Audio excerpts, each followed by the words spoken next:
फिर भी शिष्य का कहना है कि भगवान, काय के हमेशा अपाय वाले होने से यदि धनिक आदि के द्वारा काय का उपकार नहीं हो सकता, तो आत्मा का उपकार तो केवल उपवास आदि तपश्चर्या से ही नहीं, बल्कि धनादिक पदार्थ से भी हो जाएगा। आचार्य उत्तर देते हुए बोले, ऐसी बात नहीं है भगवान। हम रुपया पैसा से कमाएंगे तो उसे खूब दान देंगे, बड़े बड़े पंचकल्याण अगर रचाएंगे तो हमारे पुण्य का संचय होगा, उससे हमारी आत्मा का कल्याण होगा। तो जो रुपया पैसा धन संपत्ति आदि वस्तुएं हमने एकत्रित की, वे सब अपराध हैं क्या? तो उसकी दृष्टि को आचार्य महाराज निर्मल करते हुए कहते हैं, सुनो श्लोक नंबर 19। यज्जीवस्योपकाराय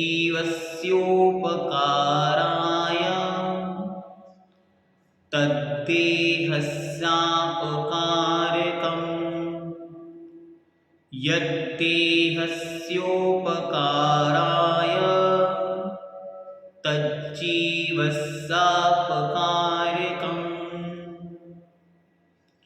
यज्जीवस्य उपकाराय तद्देहस्यापकारकम्, यद्देहस्योपकाराय तज्जीवस्य आपकारकम्। यत जो जीवस्य आत्मा का उपकाराय उपकार करने वाला है, तद्देहस्य वह शरीर का अपकारकम अपकार करने वाला है। उपकार मतलब भला, अपकार मतलब बुरा। जो कार्य शरीर का भला करने वाला है वह आत्मा का बुरा करने वाला है, और जो आत्मा का भला करने वाला है वो शरीर का बुरा करने वाला है। यत जीवस्य जो आत्मा का उपकाराय उपकार करने वाला है, तद्देहस्य वह शरीर का अपकारकम अपकार करने वाला है। तथा यत जो देहस्य उपकाराय शरीर का उपकार करने वाला है, तत् वह जीवस्य अपकारकम आत्मा का अपकार करने वाला है। भावार्थ, शरीर जड़ है, मूर्तिक है, विनश्वर है, और आत्मा ज्ञान दर्शनमय है, अमूर्तिक है, अविनाशी है। इस तरह दोनों में परस्पर में एक दूसरे के विरोधी हैं। शरीर और आत्मा दो भिन्न भिन्न द्रव्य हैं। आत्मा जीव द्रव्य है, शरीर उद्गल अचेतन द्रव्य है। दोनों के स्वभाव भी अत्यंत भिन्न हैं। एक सड़न गणन पूर्ण स्वभावी है, और आत्मा इनसे भिन्न चैतन्य धातु से निर्मित विशिष्ट ज्ञान चेतन घन गुण वाला है। दोनों के स्वभाव में अत्यंत विपरीतता है। तदनुसार जिस बात से शरीर का भला होता है उससे आत्मा का बुरा होता है, और जिस कार्य से आत्मा का कल्याण होता है उससे शरीर की हानि होती है। शरीर को खूब खिलाने पिलाने विषय भोगों में रमाने से सुख शांति पुष्टि होती है, परंतु आत्मा को इससे नरक आदि दुर्गति में जाना पड़ता है। जितना विषय भोगों में आरंभ परिग्रह में अपना समय व्यतीत किया उसे दुर्गति का आश्रय होगा।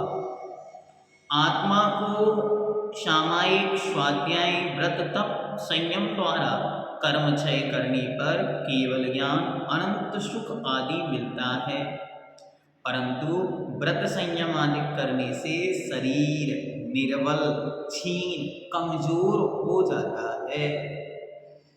इसलिए एक को बचाना है तो दूसरे का नाश करना पड़ता है।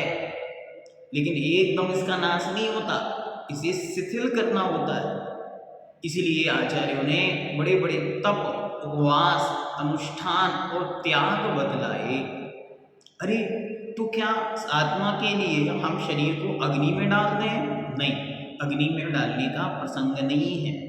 प्रसंग यह है, जिनको आत्म तत्व में रुचि हो गई है, जिन्हें उस भगवती चैतन्य महारत्न महाशक्ति महासत्ता में विश्वास हो गया है, वह जीव स्वतः ही नश्वर तुच्छ इन भोग सामग्री भोग पदार्थों को अपनी इच्छा के बल पर धीरे धीरे धीरे धीरे छोड़ता चला जाता है। आपने एक नाम सुना होगा, श्रीमद् रायचंद जी, राजचंद भी और रायचंद, जो महात्मा गांधी के भी गुरु, आध्यात्मिक गुरु माने गए।